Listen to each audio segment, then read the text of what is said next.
Buenos días, mis amados hermanos. Dios les bendiga esta mañana. Como siempre, muchos abrazos y saludos desde aquí, desde la ciudad de Pandel, para todos ustedes que nos van a ver a través de Facebook Live y también a través de YouTube. Dios les bendiga, reciban saludos y que la paz de Cristo siempre esté reinando en sus corazones. Esta mañana vamos a estudiar el tema el juicio eterno. El juicio eterno.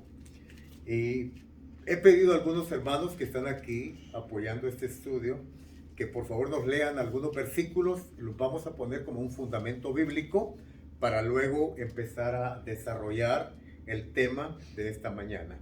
Así es que por favor voy a pedir a la primera persona que lea Hebreos capítulo 6, versos 1 y 2, por favor.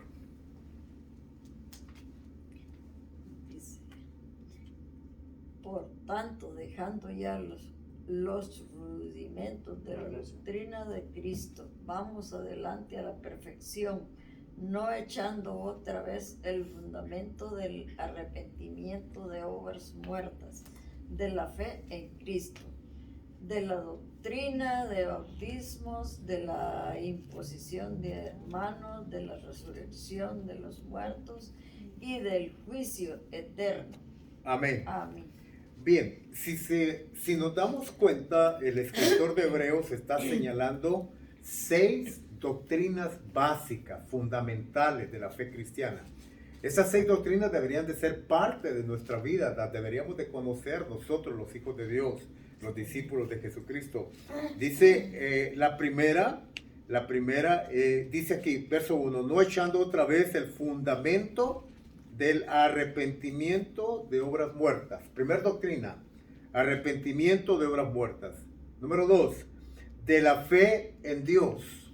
Número 3, de la doctrina de bautismos. Dice bautismos en plural, ¿se dieron cuenta?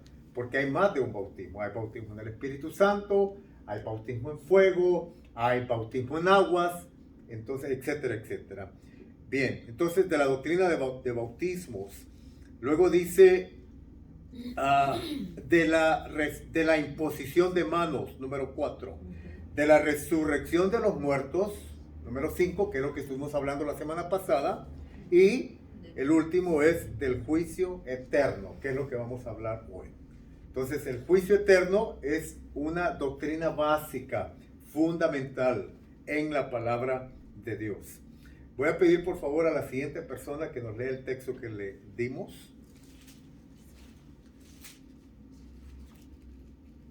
La palabra de Dios se lee en el nombre del Padre, del Hijo y del Espíritu Santo.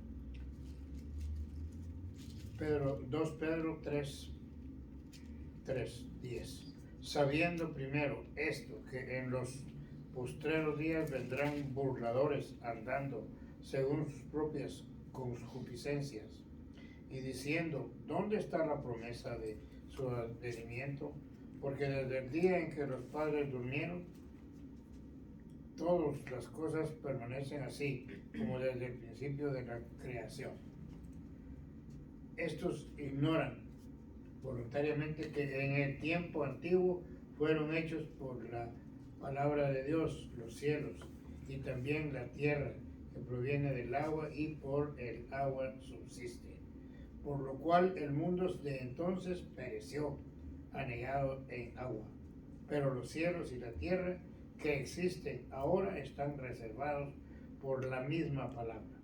Guardaos para que el fuego en el día del juicio y de la perdición de los hombres impíos. Mas, oh amados, no ignoréis esto, que con el Señor un día es como 1000 años, y 1000 años como un día.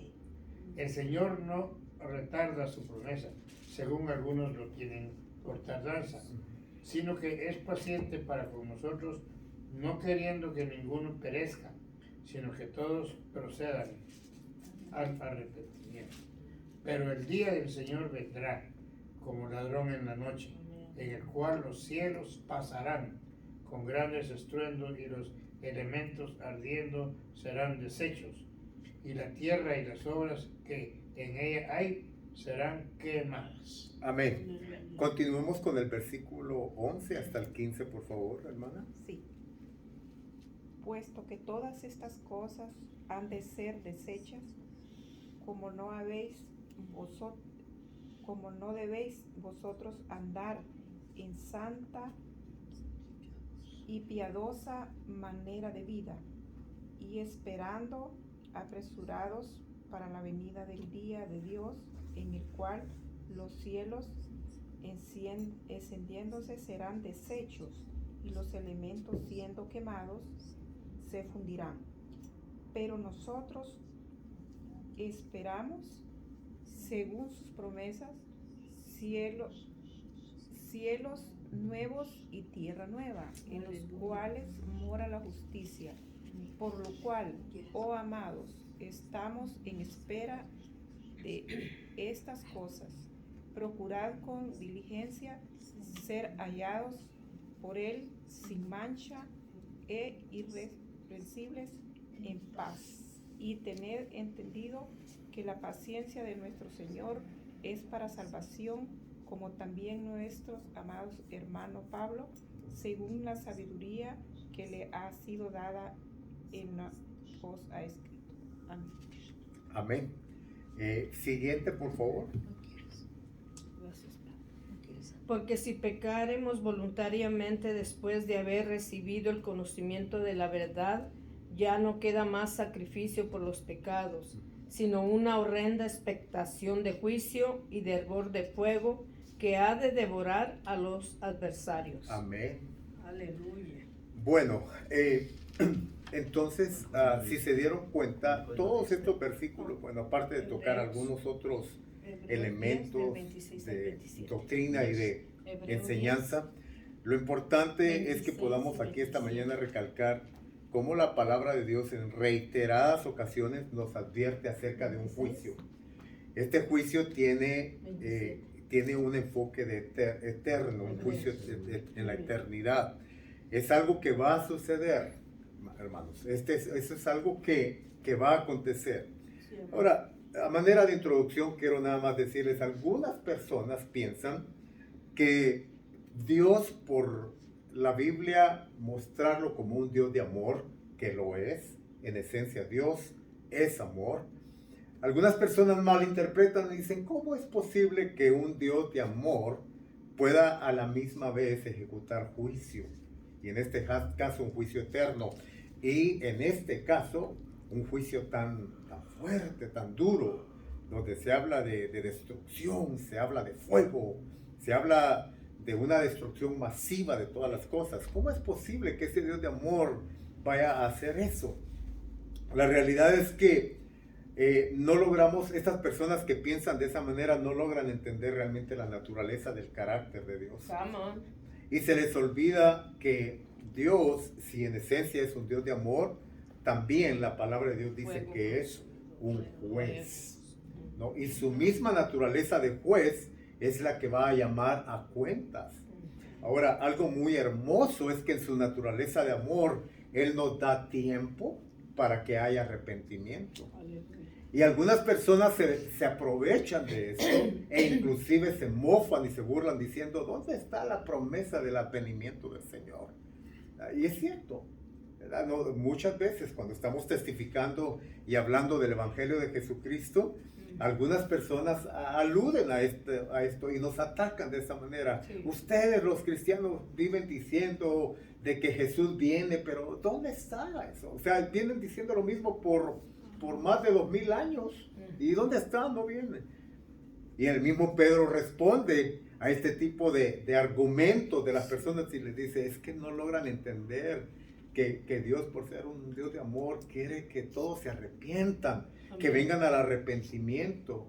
Y también no logran entender que para Dios un día son como 1000 años y 1000 años son como un día. Sí, y el hecho de que si el tiempo todavía no ha llegado, es por el amor de Dios, pero que va a llegar, va a llegar. Sí, entonces es importante tener en claro que todo lo que está escrito en la palabra de Dios se va a cumplir, hermanos. La Biblia lo dice, el cielo y la tierra pasarán, pero mi palabra permanece para siempre. Y Jesús decía que ni una tilde, ni una jota de lo que Él ha dicho se va a pasar por altos. O sea, todo va a tener fiel cumplimiento. En el tiempo del Señor va a haber un juicio eterno. Ahora, entremos entonces al estudio de esta mañana. ¿Cuál es el significado de la palabra juicio? El verbo juzgar significa separar, distinguir entre, ejercitar juicio en, significa estimar, significa pedir cuentas, cuestionar, juzgar juiciosamente, procesar como un juez, llevar a juicio, sentenciar, dar cuentas, administrar gobierno. O sea, todo esto enjuga la palabra juicio. Conjuga. Gracias, hermano. Razones para enseñar sobre el juicio eterno. No, porque algunas personas dicen, pero ¿por qué tienen que enseñar eso? Mejor enseñen siempre que Dios es amor. Enseñamos que Dios es amor. Predicamos el amor de Cristo. Pero esto es bíblico. Y es parte de las 6 doctrinas fundamentales de la Biblia, del Nuevo Testamento. Entonces, razones para enseñar sobre el juicio eterno. Número 1, para que estemos continuamente agradecidos, mis amados hermanos. ¿Sí? Agradecidos por la gracia, agradecidos por la misericordia de Dios para nuestras vidas. Amén o no amén a esto. Amén.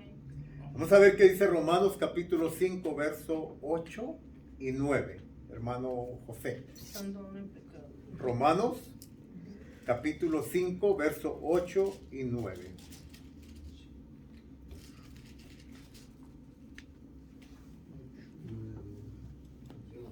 Agradecidos por la gracia, agradecidos por la misericordia de Dios para nuestras vidas. La bendita palabra de Dios se lee en el nombre del Padre, del Hijo y del Espíritu Santo. Dice, más Dios muestra su amor para con nosotros, en que siendo aún pecadores, Cristo murió por nosotros. Pues muchos más estando ya justificados en su sangre, por él seremos salvos de la ira. ¿Está ahí? Amén. Dice, más Dios muestra su amor para con nosotros. O sea, Dios muestra su amor para con nosotros. ¿En qué forma? En que siendo aún pecadores, Cristo murió por nosotros. La sustitución, el precio que nosotros teníamos que pagar por nuestra culpabilidad, Cristo Jesús la pagó en la cruz del Calvario. Eso es el amor de Dios. Eso es mostrar el amor de Dios. Eso se llama gracia.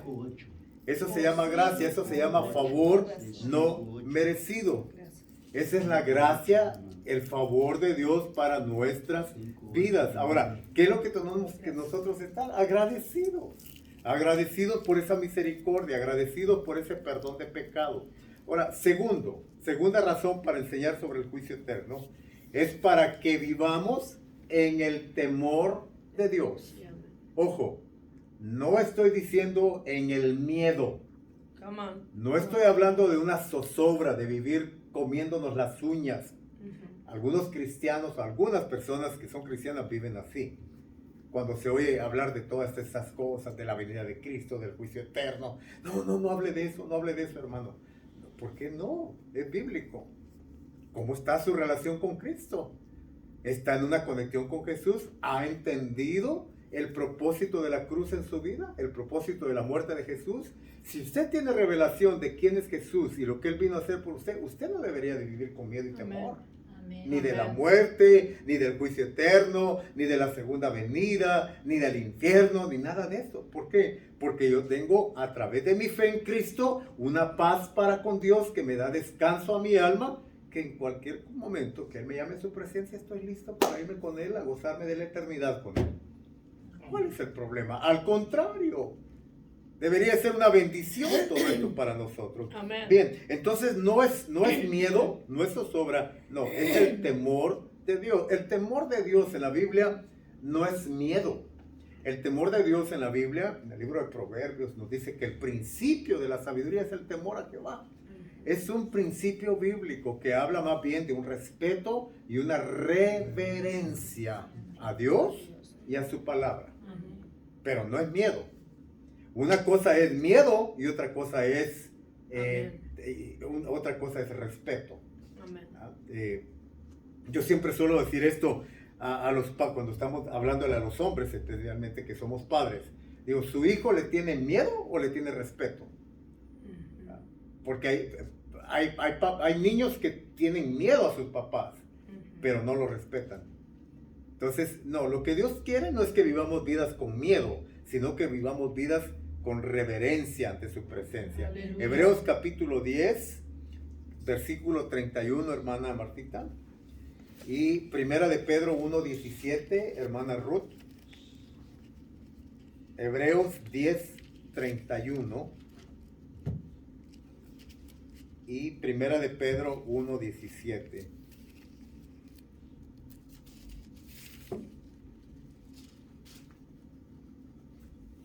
(10:31) Hebreos. Horrenda cosa es caer en manos del Dios vivo. Oh, wow. Horrenda cosa es caer en manos Del Dios vivo. del Dios vivo. Ujú. Está hablando de un Dios de juicio. Está hablando de un Dios que no deja pasar por alto el pecado, al final de cuentas, ¿no? Hebreos 10:31 dice eso. Y luego, primera de Pedro 1:17.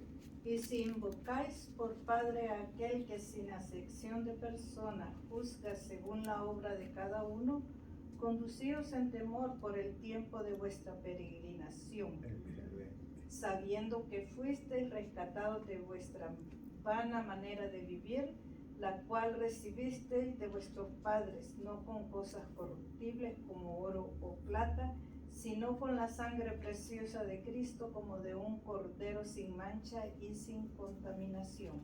Amén. Gracias, hermana. El apóstol Pedro está hablando de un estilo de vida basado en temor a Dios. No miedo, temor, respeto, reverencia. Dice, conducíos en el temor de Dios, ¿no? Cuando hay respeto, cuando hay reverencia por las cosas de Dios, pensamos bien antes de hacer algunas cosas que no les son agradables. Porque cuando hay respeto y temor, eliminamos de nuestra mente esa idea de una gracia deslizadora. Como Dios es un Dios bueno, pues Dios me va a perdonar de todas maneras. Así es que me voy a emborrachar hoy. Hoy voy a pecar de esta manera, voy a pecar de esta otra, porque total Dios me va a perdonar. Esa es una gracia deslizadora. Ese es un pecado premeditado. Un hijo de Dios no se puede conducir de esa manera.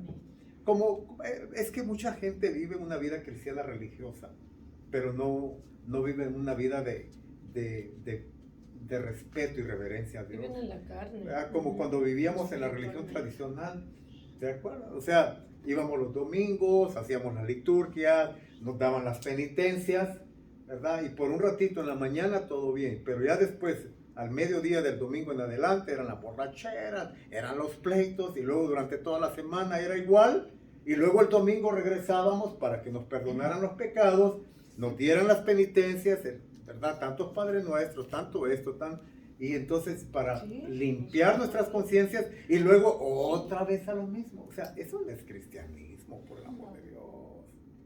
Y muchos cristianos ahora en la iglesia evangélica piensan que también es lo mismo. Entonces, no. Tenemos que entender que la vida en Cristo es nueva y que el Espíritu Santo hace una nueva creación en nosotros y que ahora tenemos una naturaleza espiritual que nos ayuda a vivir en respeto y reverencia por Dios. No estoy diciendo que somos perfectos, pero estoy hablando de que ahora por el poder del Espíritu Santo nos mantenemos en una conducta de vida diferente a como vivíamos antes. Amén. Ya no deliberadamente, ya no religiosamente, ¿verdad? sino ora en una relación personal con Jesús, respetando. Jesús decía en el libro de San Juan capítulo 14, si me amáis, guardad mis mandamientos. ¿Qué significa guardar? Significa obedecer, practicar, significa vivir de acuerdo a lo que yo les estoy enseñando, decía Jesús. Si me aman, porque es muy fácil decir que amamos al Señor, pero no obedecer al Señor. Entonces, bueno, hablamos entonces de conducir con respeto, con reverencia, con temor de Dios. Mateo 10:28 se los leo. Mateo 10:28 dice, no temáis a los que matan el cuerpo, mas el alma no pueden matar. Temed más bien a aquel que puede destruir el alma y el cuerpo en el infierno. Ajá. Ahí nuevamente, esta palabra infierno, bueno, puede interpretarse de diferentes maneras, pero en este contexto la estamos utilizando como juicio, ¿no? Porque pues, tiene diferentes interpretaciones esta palabra, Hades, Seol, ¿no? Pero ahora la intención aquí es, Jesús la está presentando en un enfoque, en un sentido de juicio. Tengan temor de aquel que puede destruir su alma y su cuerpo, ¿no? En el infierno. Note que la palabra destruir, aquí en Mateo 10:28, no significa que el alma desaparecerá o se desintegrará, ¿no? Sino que será llevada más bien a la ruina. Eso es lo que significa destruir. Será llevado a una condición de ruina. Todavía estará allí, pero será un reflejo triste de lo que debería de ser. No es una pérdida de ser, sino de bienestar. Entonces, esta palabra destruir, ese es el enfoque que tiene, ¿no? Bueno, número 3, razones para enseñar sobre el juicio eterno. Número 3, para despertar un deseo de interceder por las personas que están perdidas en nosotros los cristianos. Hermanos, si sabemos que Dios dice que hay juicio eterno, que la gente se puede condenar por no tener a Jesús en sus vidas, nosotros no deberíamos de hacer menos de interceder por ellos, aparte de evangelizarlos, interceder por ellos. Alguien dijo en cierta ocasión, tu oración o mi oración por una persona perdida puede significar el cielo o el infierno para esa persona. Tengo una pregunta. ¿Ustedes oran por sus parientes perdidos que no conocen al Señor? ¿Ustedes piden salvación para sus almas? Gloria a Dios. Gloria a Dios. Los pastores deberíamos de darnos a la tarea de la intercesión por las almas perdidas en nuestra ciudad, por lo menos. Amén. Moisés se decía de Moisés, lejos esté de mí, Jacob, lejos esté de mí el que yo deje de interceder por el pueblo de Dios para no pecar contra ti. Entonces los pastores tenemos la obligación, la responsabilidad moral y espiritual de interceder por las almas de nuestra ciudad donde Dios nos ha puesto a pastorear. ¿Por qué? Porque hay un juicio eterno. Cada día que pasa, cada minuto, cada hora, cada segundo, hay almas que se van al lugar de la condenación eterna. Nosotros deberíamos de estar orando por esas personas antes de que se vayan. Porque ya una vez que se van de esta tierra, no podemos hacer nada. No existe en la palabra de Dios ninguna, oigan esto, ninguna doctrina, ninguna enseñanza que hable de que podemos sacar a las personas de un purgatorio o de algo por el estilo. Nosotros podemos ser relevantes en sus vidas con nuestra intercesión ahora, aquí y ahora. Ya una vez que se van, ya no podemos orar por las almas. Ya se fueron, ¿no? Ya se fueron. Así es que no existe bíblicamente hablando nada que pueda apoyar esa idea de poder orar o interceder por las personas que ya no están. Sí, hermano. Podemos orar, pero no serviría de nada. O sea, orar significa interceder, no, porque ya no le serviría al alma. No, porque las personas definen su eternidad aquí en la tierra, aquí, con su libre albedrío. Ya una vez que se van, dice la palabra de Dios en el libro de Hebreos, solamente espera juicio. Juicio para la eternidad con Dios o juicio para el castigo eterno. Sí, hermano. En 1 Timoteo 2, 1, 2, no sé, ¿me permite leerla nomás? Vamos a continuar Sí, y está muy después, bien. Está muy si bien, puedan apoyar o aportar algo, Está muy bien. bienvenidos. Amén. Entonces, número 4, para que presentemos razones para enseñar el juicio eterno. Número 4, para que presentemos el evangelio tal cual es.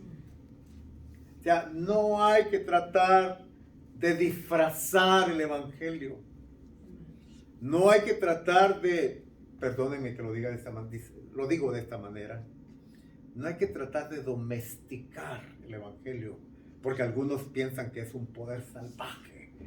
Estamos viviendo en el siglo XXI, hay que cambiar algunas cosas del evangelio de Cristo para que se haga más moderno, para que se haga más adecuado a las personas de estos tiempos.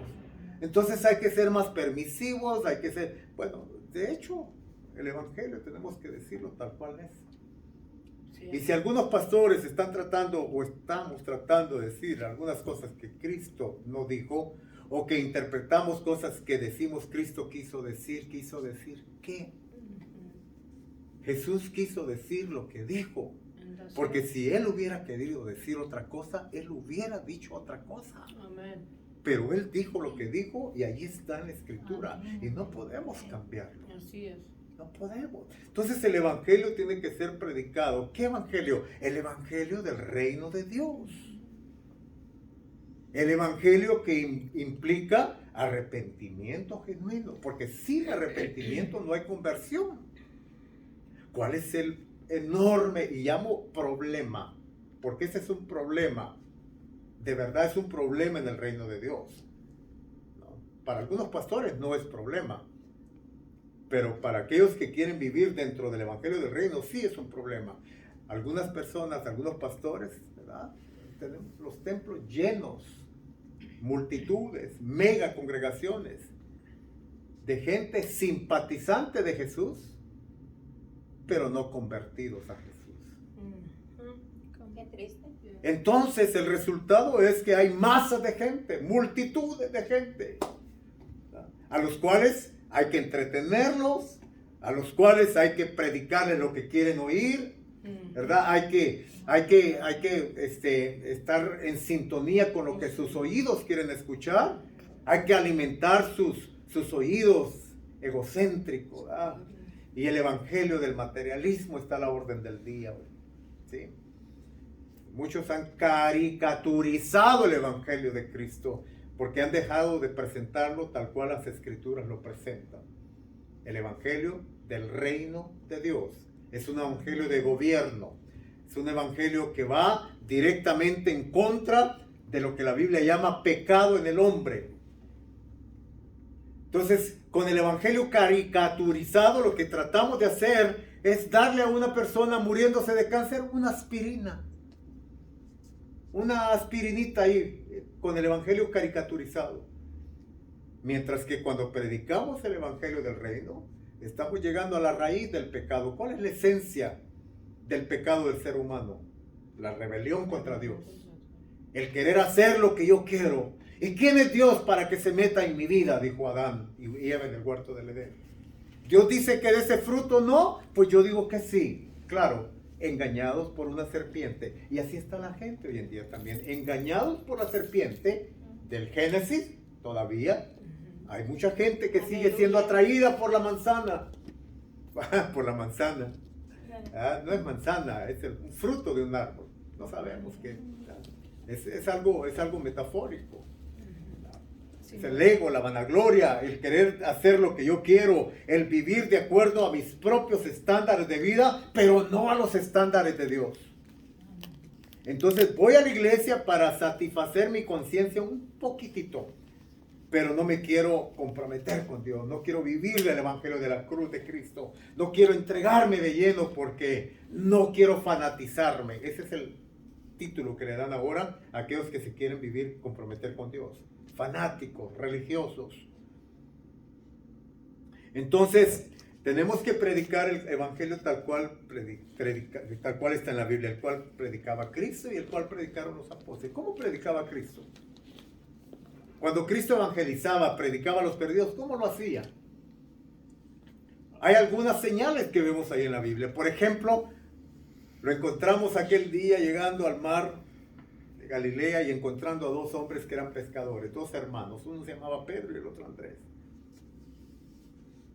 Y Jesús no va y les dice a Pedro y Andrés, oigan, jóvenes caballeros, acéptenme como su salvador personal y yo les prometo que desde este momento se van a volver los pescadores más prósperos de toda la región.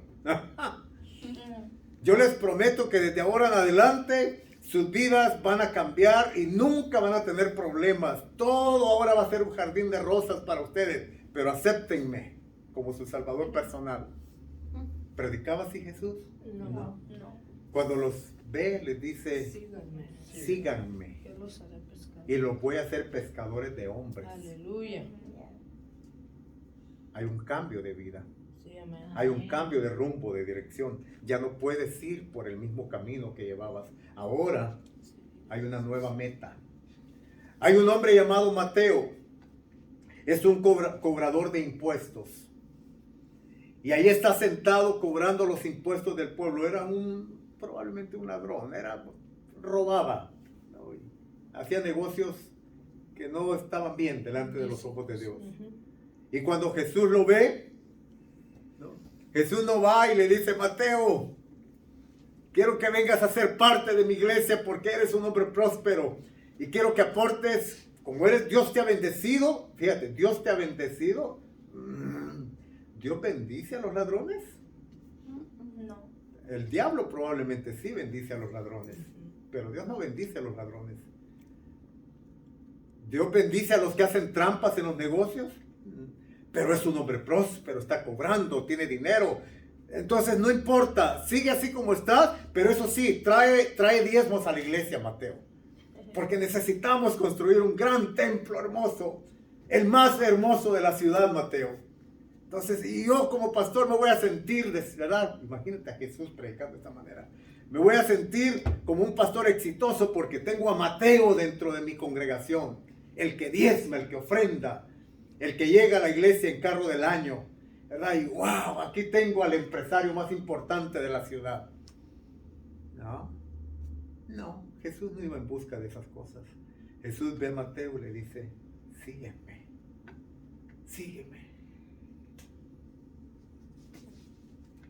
Entra a la casa de un hombre bajito de estatura, llamado Zaqueo. Llega con su evangelio de amor y misericordia, de perdón y restauración. Pero algo importante, sin decir una sola palabra, nomás con su presencia de santidad.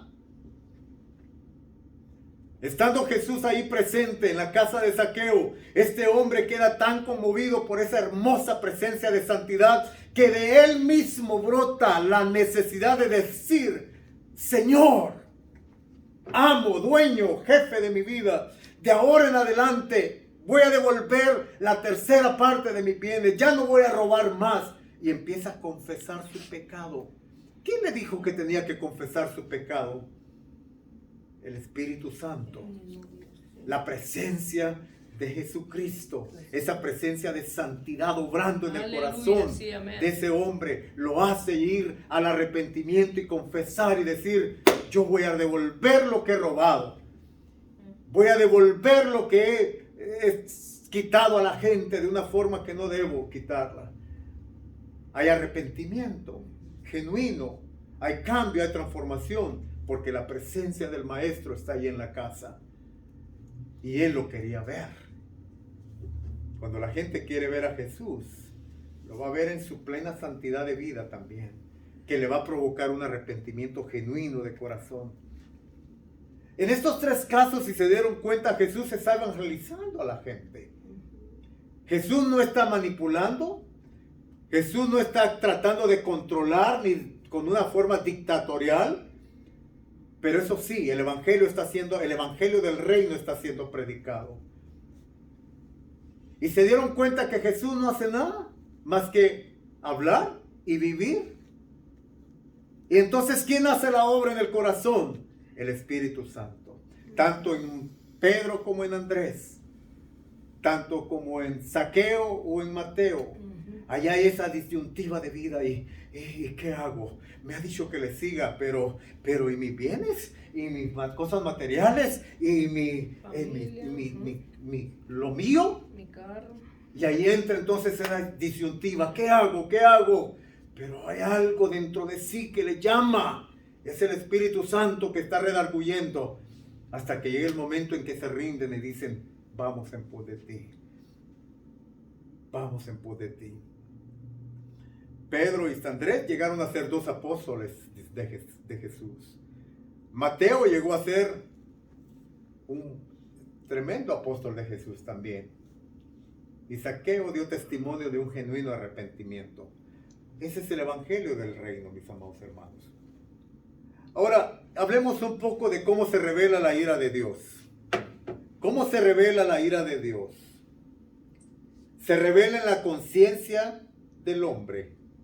Y a menos que llegue a estar cauterizada o insensible, el hombre puede recibir todavía una advertencia. Sí, es que cuando llega un momento en que la persona pone, como decimos criolamente, un escaparacho, ¿verdad? Pone una protección en su alma, en su corazón, ahí ya no puede entrar la voz de Dios. La voz de Dios siempre va a estar, pero ya no llega. ¿Por qué? Porque la mente está cauterizada. Entonces, se revela a través de la conciencia. ¿Cómo es que el Espíritu Santo redarguye? Por medio de la conciencia. Mucha gente se siente redarguida por el Espíritu y dicen, mi conciencia. No es solamente la conciencia, es la voz del Espíritu hablando a la conciencia. Número 2, en la historia, por ejemplo, la historia de Adán y Eva, que fueron echados fuera del Edén, el diluvio en los tiempos de Noé, la torre de Babel, las ciudades de Sodoma y Gomorra, son pruebas históricas acerca de juicios de Dios. Entonces la gente, aparte de su conciencia, tiene que también entender que a través de la historia Dios muestra y prueba de que sí es un Dios de juicios. No solamente es un Dios de amor, también le complementan los juicios. No sería Dios si no ejecutara juicios. No sería Dios entonces si no ejecutara disciplina sobre su creación. En tercer lugar, en la universalidad de la muerte, incluso aunque el diablo dijo, no moriréis, ahí la gente se da cuenta de que hay juicio. Aunque la gente no lo quiera aceptar, la gente le tiene miedo, le tiene pavor a la muerte. Y no importa su extracto social, su posición económica, su posición política, su raza, su género, no importa. Llega un momento en la vida en que la persona se enfrenta con esta realidad que se llama la muerte, que es la separación del espíritu y el alma del cuerpo. Es cuando el espíritu y el alma abandonan el cuerpo. Y en esos momentos de la vida, mientras todavía hay conciencia, las personas se encuentran a esta realidad. No sabemos exactamente lo que puede suceder. Cada persona tiene reacciones diferentes. Pero en ese momento, en esa universalidad de la muerte, ahí las personas se dan cuenta de que sí hay una realidad más allá. También el juicio de Dios se manifiesta a través de las consecuencias que trae nuestro propio pecado. Gálatas capítulo 6, verso 7 dice, todo lo que el hombre sembrare, eso también segará. El apóstol Pablo exhorta de una manera fuerte a la iglesia de Galacia y le dicen, hombres, no os engañéis. Todo lo que el hombre sembrare, eso también cosechará. Hago recordatorio que la siembra y la cosecha es parte de la ley de la vida, mis hermanos. Es parte de la ley de la vida. Todo lo que nosotros sembramos lo vamos a cosechar tarde que temprano. Amén, aleluya. Es una realidad. Y por último, aquí la mayor manifestación fue en el Calvario. A Jesús le costó muchísimo. Muchísimo. A Jesús le costó muchísimo apaciguar No encuentro otra palabra más adecuada. Le costó apaciguar la ira de Dios, Padre. No había otra forma de hacerlo más que entregándose Él mismo, dando todo lo que Él era en la cruz del Calvario, hasta su última gota de sangre, para poder apaciguar la ira del juicio de Dios. Por eso es que hoy usted y yo tenemos que ser gente agradecida, porque nos hemos librado del juicio, de la condenación. Gracias a Dios. Por medio de la fe en nuestro Señor y Salvador Jesucristo. Por medio del sacrificio de Jesús, Él apaciguó la ira de Dios, pero no solamente eso, ahora nos hizo amigos también de Dios. Aleluya. Ahora nos reconcilió con Dios. Aleluya. Ahora aquellos que tenemos a Jesús como Señor y como Salvador de nuestra vida, ahora tenemos paz para con Dios. Ojo, paz no es sinónimo de ausencia de problemas. Paz para con Dios es simplemente tener esa plenitud, esa convicción en mi espíritu de que ya no soy enemigo de Dios, que ya no soy merecedor del castigo eterno, porque ya Cristo pagó el precio por mí. Aleluya, Y que ahora gloria a mi Dios. destino es la eternidad en la presencia de Jesús. Aleluya, amén. Mis amados, se llama el juicio eterno a, número 1, el grande y terrible día de Jehová. El grande y terrible día de Jehová. Va a haber un día grande, terrible. Malaquías capítulo 4, por cuestión de tiempo, se los voy a leer. Malaquías capítulo 4.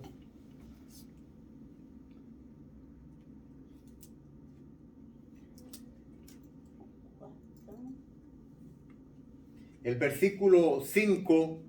He aquí yo os envío el profeta Elías antes que venga el día de Jehová, grande y terrible. Número 2, se llama el juicio eterno a el día de la ira de Dios. Es decir, cuando su juicio justo será revelado. Romanos capítulo 2, versículo 5.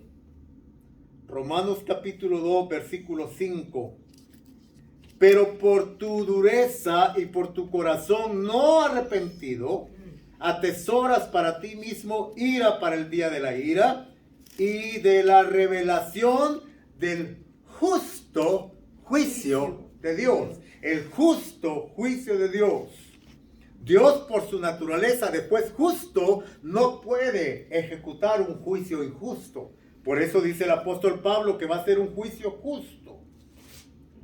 Se llama el juicio eterno a el día de juicio y destrucción de los hombres impíos. Segunda de Pedro capítulo 3. Segunda de Pedro capítulo 3, el versículo 7. Segunda de Pedro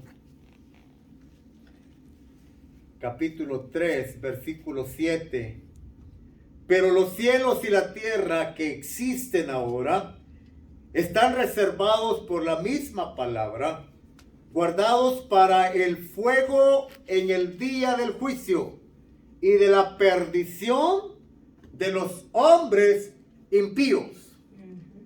Los hombres impíos, ¿quiénes son los hombres impíos? Todos aquellos, oigan esto, que no solamente han decidido vivir vidas desenfrenadas en pecado. Hombres impíos, más bien está enfocado en aquellos hombres, mujeres, ancianos, que han decidido rechazar el justo juicio de Dios en sus vidas, es decir, el amor de Cristo. Han decidido rechazar a Cristo en sus vidas. Y al rechazar a Jesús, se están autocondenando. Hay gente que me ha dicho, ¿cómo un Dios de amor puede mandar a la gente a la perdición eterna? Dios no envía a nadie al castigo eterno. Es el hombre el que se autodestina a ese lugar al rechazar la oferta de la salvación de Dios que viene a través de la fe en Cristo Jesús. Se llama juicio eterno, número 4, a el gran día de la ira de Dios.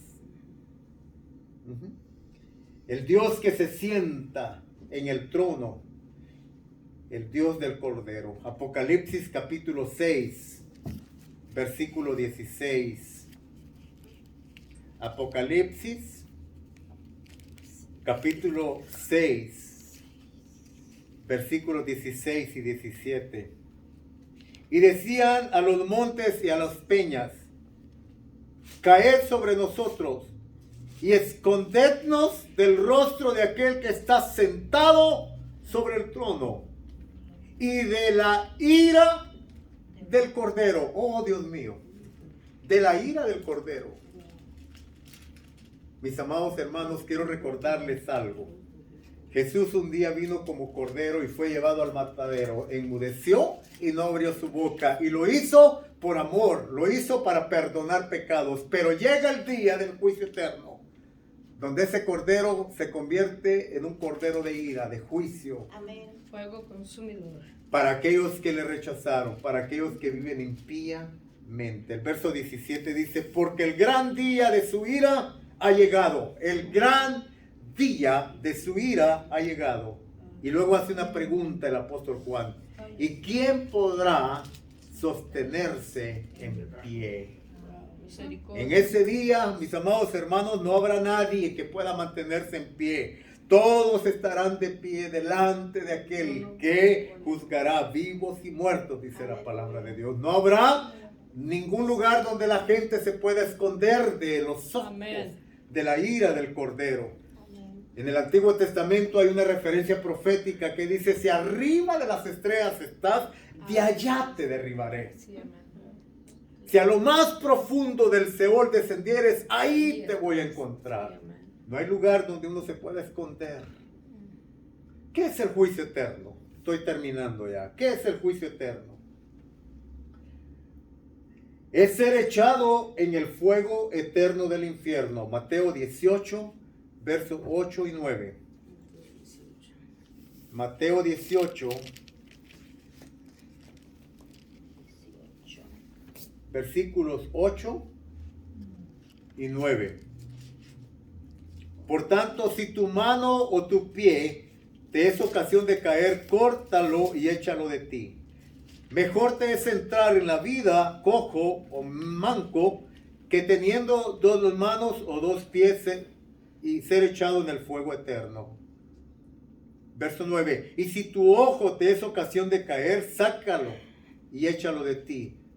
Mejor te es entrar con un solo ojo en la vida que teniendo dos ojos ser echado en el infierno de fuego. Infierno de fuego. ¿Qué es el juicio eterno? Número 2. Es estar en la compañía del diablo y sus ángeles. Mateo 25, 41. Mateo 25, 41.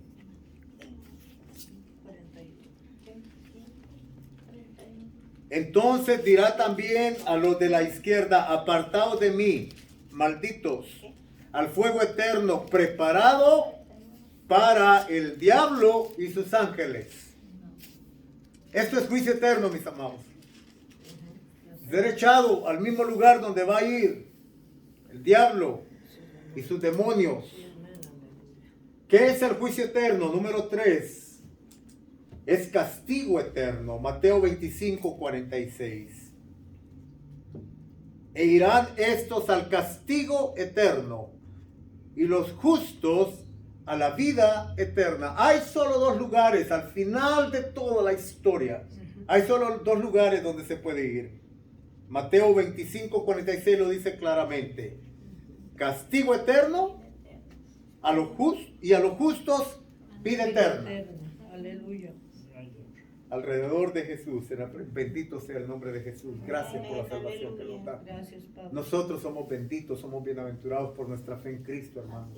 No es por nuestras obras, no es porque seamos buenas gentes, es porque Cristo nos limpia, nos lava con su sangre preciosa. Yo le doy gracias al Cordero de Dios porque me ha limpiado de toda mi maldad. Gracias, Padre amado. Número 4. ¿Qué es el juicio eterno? Oscuridad, donde habrá llanto, dolor y crujir de dientes. Mateo 25, 30. Ahí habrá llanto, dolor y crujir de dientes. Y al siervo inútil echadle en las tinieblas de afuera. Ahí será el lloro y el crujir de dientes. ¿Qué es el juicio eterno? Es vergüenza y confusión perpetua, o sea, por toda la eternidad. Vergüenza y confusión perpetua. Daniel capítulo 12, versículo 2. Daniel en el Antiguo Testamento, capítulo 12. Y muchos de los que duermen en el polvo de la tierra serán despertados. Unos para vida eterna y otros para vergüenza y confusión perpetua. Es impresionante cómo Daniel profetizó y sintonizó con la enseñanza del Nuevo Testamento acerca del castigo eterno. Gloria a Dios. Amén. ¿Qué es el juicio eterno? Es la segunda muerte. Apocalipsis capítulo 20, versos 14 y 15. Apocalipsis capítulo 20, versos 14 y 15. Y la muerte y el Hades fueron lanzados al lago de fuego. Esta es la segunda muerte. Y el que no se halló inscrito en el libro de la vida de la vida fue lanzado al lago de fuego. Segunda muerte. ¿Qué es el juicio eterno? Es eterna separación de Dios. Ya no habrá ninguna oportunidad, ya no habrá ningún chance. Mateo 25, 41 y segunda de Tesalonicenses 1, 9 y 10. Mateo 25, 41, ya lo leímos. Y primera de Tesalonicenses, capítulo 1, versos 9 y 10. Leo primera de Tesalonicenses 1, 9 y 10. Porque ellos mismos cuentan de nosotros la manera en que nos recibisteis. Y de la manera en que nos recibisteis. Y cómo os convertisteis de los ídolos a Dios para servir al Dios vivo y verdadero. Y esperar, verso 10. Y esperar de los cielos a su Hijo, al cual resucitó de los muertos, a Jesús, quien nos libra de la ira venidera. 3 cosas que agrego a enseñanza sobre el juicio eterno. Número 1, aniquilación, es decir, no hay nada al final. Número 2, castigo temporal. Luego, aniquilación. Número 3, reconciliación universal. Aquí incluso el diablo será salvo. Estas 3 cosas que estoy mencionando no tienen fundamento bíblico. Por eso hay otras enseñanzas que la gente quiere traer a colación. Pero esto no es bíblico. Especialmente la tercera, la reconciliación universal. O sea, hay gente que está predicando que no importa cómo veas, al final de todas las cosas, todos van a ser salvos, todos van a ser perdonados. Lamentablemente no es así, porque hay un libre albedrío que Dios puso en cada uno de nosotros para elegir. ¿Por qué debe de haber juicio, mis hermanos? Voy rápido, porque por el pecado, por el pecado, y el pecado literalmente es contra la ley de Dios. Romanos 2:12. Por la impiedad de los hombres, segunda de Pedro 3:7. Por la maldad, segunda de Pedro 2:9. Por la desobediencia de los hombres, Judas 6. Por la incredulidad de los hombres, Juan 3:18. Por transgredir la palabra de Dios, Romanos 5:18. ¿Quién es el que va a juzgar en el día final? Bíblicamente hablando, es Dios. el Padre, es Dios el Hijo, y de acuerdo a 1 Corintios 6, 2, verso 3, también los santos. Los santos. ¿Quién es el verdadero juez? Dios. Hechos 17:31, Romanos 3:6, Hebreos 12:23, Primera de Pedro 4:5. Hay fundamento bíblico para esto. El Hijo, Jesucristo, Juan 5:22-27, Hechos 10:42. ¿Cuándo va a ocurrir este juicio? Bíblicamente hay que verlo en tres aspectos. Número uno, hay un juicio que ya ha ocurrido. Por ejemplo, Juan 16:11, Colosenses 2:15, nos habla que ya Dios enjuició a Satanás. Ya Dios enjuició al mundo, según Juan 12:31. Y también ya Dios enjuició al hombre en Juan 3:18, Juan 5:24, Romanos 5:9.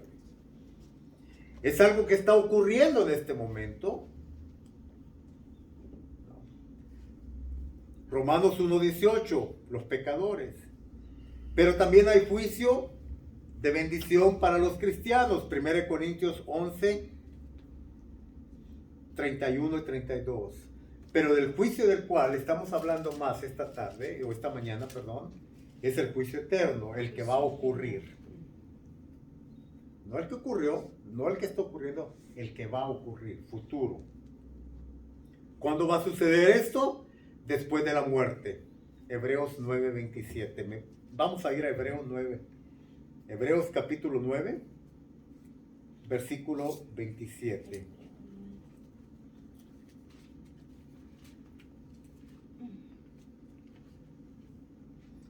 Y de la manera que está establecido para los hombres, que mueran una sola vez, y después de esto, el juicio.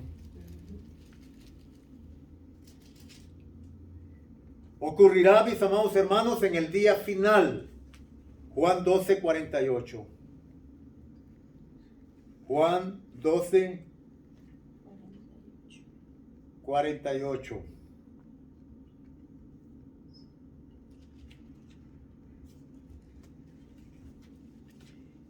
El que me rechaza y no recibe mis palabras, tiene quien le juzgue. La palabra que he hablado, ella les juzgará en el día postrero. Amén. En el día postrero. ¿Cuál es ese día postrero? El día postrero. Mateo 10:15, Hechos 17:31, Romanos 2:5, 1 Corintios 3:13, Segunda de Tesalonicenses 1:10. Todos esos versículos hablan del día postrero. Pero también ocurrirá en la venida de Cristo. Vendrá en la venida de Cristo, la segunda venida de Cristo. Mateo capítulo 25, verso 31. Mateo 25:31.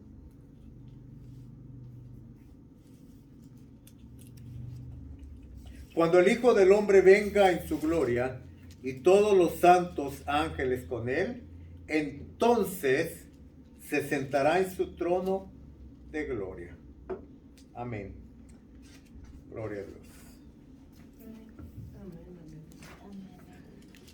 Mis amados hermanos, es un fundamento doctrinal que deberíamos de tener siempre presente. Y repite, como decía al principio, no es para infundir miedo, no, es más bien para que vivamos en respeto, reverencia, y para que esto nos sirva también como una señal de esperanza a nosotros los que hemos creído en nuestro Señor y Salvador Jesucristo. A todos ustedes que nos están viendo y nos van a ver a través de las redes sociales, les anunciamos el amor de Cristo a través de su Evangelio. Pero ese amor que compunge para arrepentimiento de obras muertas. Ese amor de Cristo que viene para limpiar, para perdonar, para purificar de nuestros pecados, para reconciliarnos con el Padre Celestial, pero también para que entonces podamos vivir una nueva forma de vida. Ya no una vida acostumbrada al pecado, sino ahora más bien asemejada a aquel a quien decimos que tenemos en nuestro corazón, el Señor Jesucristo. Que Dios les bendiga, reciban abrazos, que la paz de Cristo sea con todos ustedes. Amén.